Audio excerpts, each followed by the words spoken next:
All right, sir. So, how have you been envisioning the SiGMA this year? I believe that you already attended the past SiGMA events, and how is this year different from the past ones? Strangely enough, I've never been to SiGMA. This is my first time, but I did come to the Blockchain Summit a couple of weeks ago, interviewed John McAfee, Ben Wong as well. Got to meet Iman. We've become become pretty good friends, I think. So invited me to this event.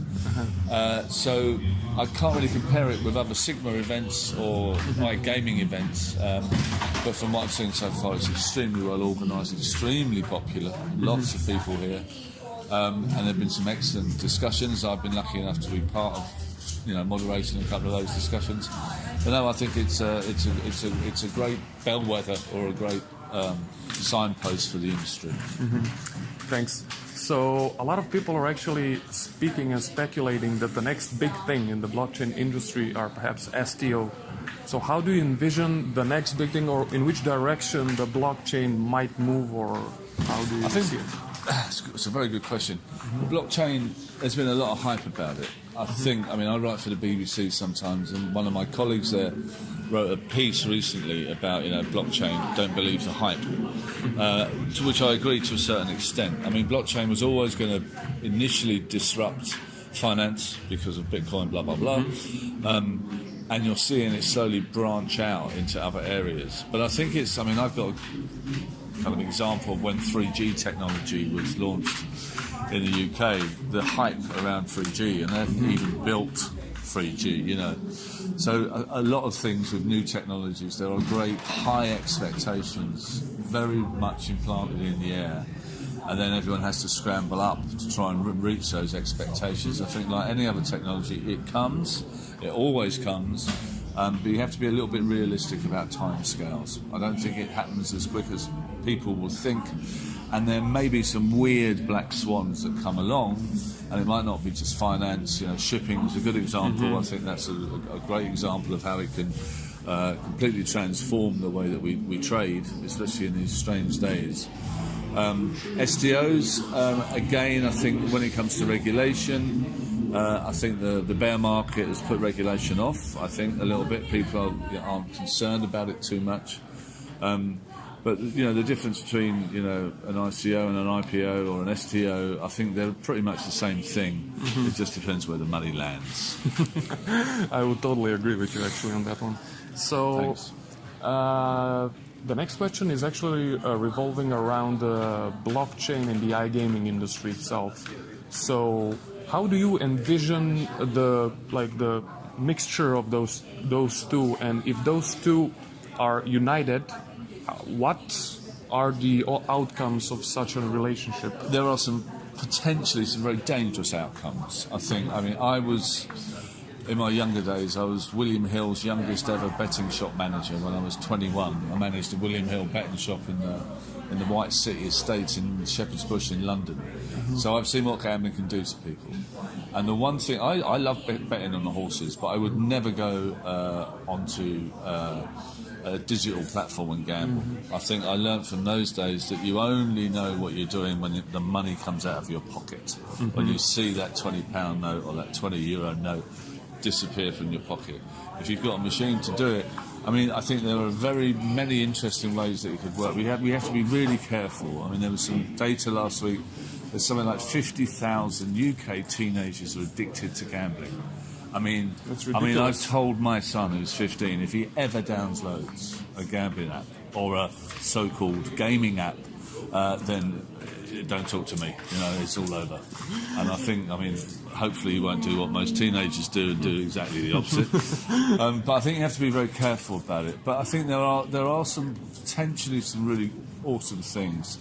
I met a guy called Jeff, lives in Washington DC, a month or so ago, and he's a First Nation guy, lobbyist in Washington.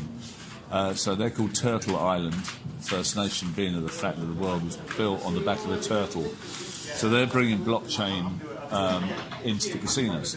So I don't think block chip's the wrong word, but what they're trying to do is to create a digital currency where people can use at casinos, whether they're First Nation or not. But that also becomes a frame of currency for the community. There's something like 600 different tribes.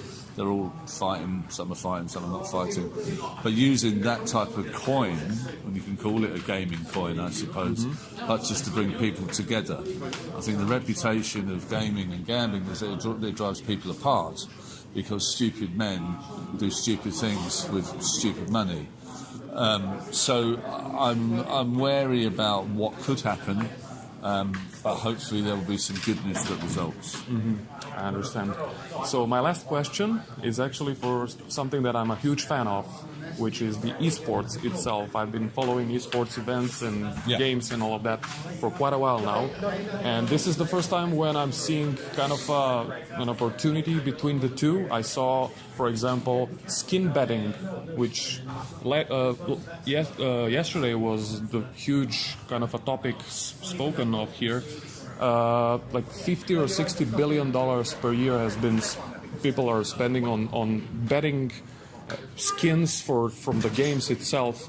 So do you think that such a community of players can perhaps do something more than just... I saw that presentation, and I think there was also more data that this was got the skins gambling business was growing at 30% a year, and whatever that's going to mean in 5 years, I don't know. But you know, my kid plays Fortnite.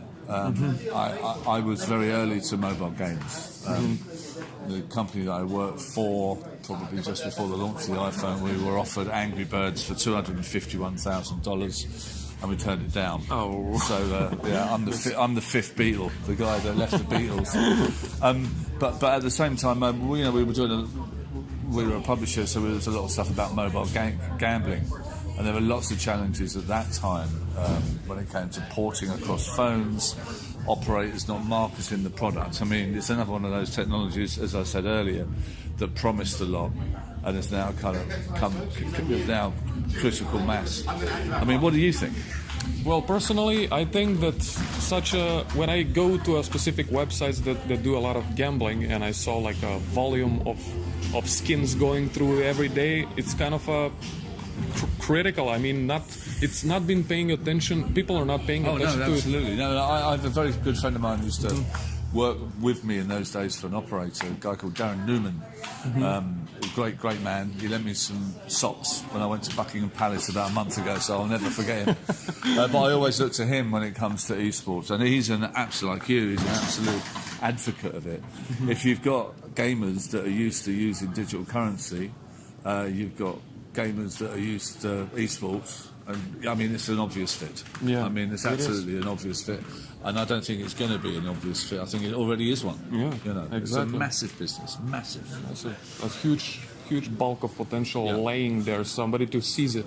Absolutely. Yeah. All right. Thank you for your time, and have a great day. Thank you very much.